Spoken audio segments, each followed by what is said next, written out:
میں نے پچھلے دنوں بھی ایک دو مجلسوں میں یہ بات عرض کی کہ انسان کو اللہ تعالیٰ نے جو خوبیاں پیدا کی ہیں ان خوبیوں میں سے خوبیاں کی ہے اس کو اس کے سماجی تانے بانے سے اسے جوڑا ہے. اسے اکیلا کھڑا نہیں کیا، پیدا نہیں کیا. جانوروں کی زندگی ہے، ان کی زندگی ہے، اسے سوشل اینیمل نہیں بنایا، اسے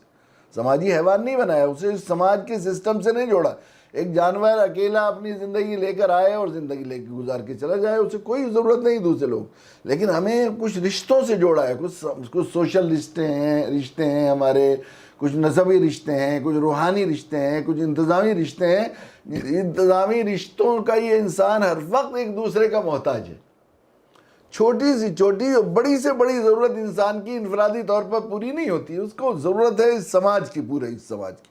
جس سماج سے جڑا ہوا ہے اس سماج کی، اس کی ضرورت ہے کہ ہر وقت ضرورت ہے. ہمارے ابھی میں چند روز پہلے ہم اپنے حضرت والا حضرت مولانا سید محمد رابع صاحب کی خدمت میں حاضر ہوئے تھے، تو حضرت نے بڑی دل کو لگتی بات کہی کہ انسان کو جو ہے جن رشتوں سے جڑا ہوا ہے، چھوٹی سی چھوٹی کوئی ضرورت پوری کرنے کے لیے اسے بہت سے لوگوں کی ضرورت ہے، تب وہ ضرورت پوری ہوتی. حضرت فرمانے لگے یہ قمیض میں پہن رہا ہوں، یہ قمیض میرے ہی بنانے سے نہیں بن گئی ہے، بلکہ اس قمیض کے بنانے میں پہلے کچھ لوگوں نے روئی بوئی ہوگی،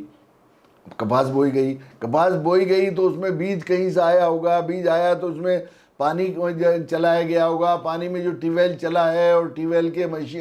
جو پرزے بنے ہیں وہ کہاں سے آیا، جو پیٹرول اس میں استعمال ہوا یا بجلی استعمال ہوئی، بجلی کے سسٹم میں ہزاروں ہزار لاکھوں لاکھ لوگوں کام کیا تب وہ بجلی آئی یا وہ پیٹرول آیا میرے پاس. پھر اس کے بعد وہ اس کو نرانے میں کھرپے بنے تو اس میں جو لوہا بنا، اس میں کتنے لوگوں نے کام کیا. پھر اس کے بعد وہ کپاس کی نرائی ہوئی اور اس کو جو ہے اس میں فرٹیلائزر ڈالا گیا تو اس میں کتنے لوگوں نے کام کیا. جو فرٹیلائزر اس میں ملا، اس میں بیماریاں لگ جاتی ہیں، جو دوائیں اور پیسٹیسائڈز ہیں ان کو کتنا. حضرت نے اتنی تفصیل سے بات نہیں کی، لیکن میں سوچنے لگا جب حضرت کی بات پر تو اس کی اتنی تفصیل ہے کہ صرف یہ جو ہے کیسی بہت. پھر کپاس کو چننے میں کتنے لوگوں نے کام کیا، پھر کپاس کے اندر سے اور بنولوں کے نکالنے کی ایک مشین آتی ہے، اس مشین کے بنانے میں کتنے لوگوں کی جو ہے وہ کتنے کارخانے بنے ہیں، اور کارخانوں میں کام کرنے والے لوگ، لوہا کہاں سے نکلا ہوگا اور کس طرح بنا ہوگا، اور اس میں لکڑی بھی ہوتی ہے اور اس میں اور دوسری چیزیں بھی ہوتی ہیں. اور پھر اس کے بعد اس کا دھاگا بننے میں، دھاگا بنانے ہو گیا دھاگا، پھر جو ہے وہ آٹیاں بنائی گئیں، پھر ملوں میں چلا گیا دھاگیا. کتنے لوگوں میں کپاس بکی، ریٹیلر اور جو ہے تھوک کے، اور پھر اس کے بعد دھاگا بننے میں اور دھاگا بکنے میں کتنے لوگ، کتنی دکانوں اور کتنے بازاروں اور کتنے لوگوں سے ہوتا ہوا پہنچا ملوں میں، اور ملوں میں کتنے لوگوں نے کام کیا، اور مل میں پھر وہ کپڑا بنا گیا اور کپڑے پر مارکا لگایا گیا اور پریس کی گئی اور اس پر اب جو ہے قلم چڑھایا گیا، اس میں کتنے لوگوں نے کام کیا. پھر اس کے بعد وہ کپڑا آیا تو سینے کتنے ریٹیلر اور کتنے تھوک لوگوں سے بکتا مجھ تک وہاں پر خریدا کسی نے، اور پھر وہ درزی نے اسے سیا، اس میں مشین جو لگائی وہ کتنے لوگوں نے تیار کی، وہ دھاگا جو اس میں ہوا بنایا وہ سیا وہ کیسے، اور پھر اس کے بعد اس میں جو بٹن لگائے گئے وہ، ان میں یہ تب جا کر قمیض مجھ تک پہنچی ہے، کرتا مجھ تک پہنچا.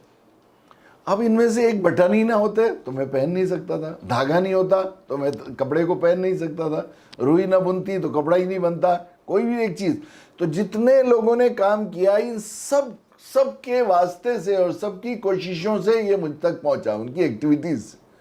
اب جو لوگ اس پورے سماجی تانا بانا میں سسٹم میں جڑے ہوئے ہیں، اگر وہ سب لوگ ایماندار اور وہ لوگ صحیح اپنے فرض کو ادا کرنے والے نہیں ہوں گے، ان میں سے کوئی بھی فرض کے سلسلے میں اپنے کوتاہی کرے گا تو اس پورے سسٹم کے اندر کوئی خلل پیدا ہو جائے گا اور مشکل پیدا ہو جائے گی.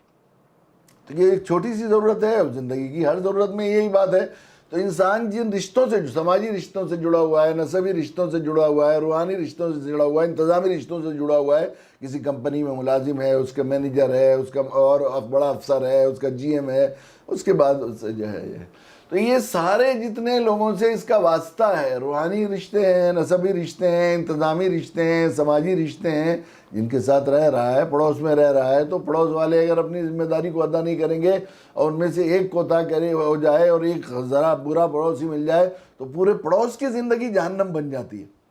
تو ان سب کا انسان رہنا اور اپنے فرائض کے سلسلے میں 100% ذمہ داری کا ادا کرتے رہنا، یہ ان کے لیے ان کی یہ ایک اس پوری دنیا کے، پوری انسانیت کے اس دنیا کی زندگی کے سکون سے چلنے اور راحت کے ساتھ چلنے کے لیے ضروری ہے۔ یہ اگر وہ سب صحیح ہیں تو میری یہ زندگی جنت کا نمونہ بنے گی، اور ان میں سے کوئی بگاڑ ہو گیا یا اکثر کو بگاڑ ہو جائے گا تو یہ دنیا بھی جہنم بن جائے گی ہماری۔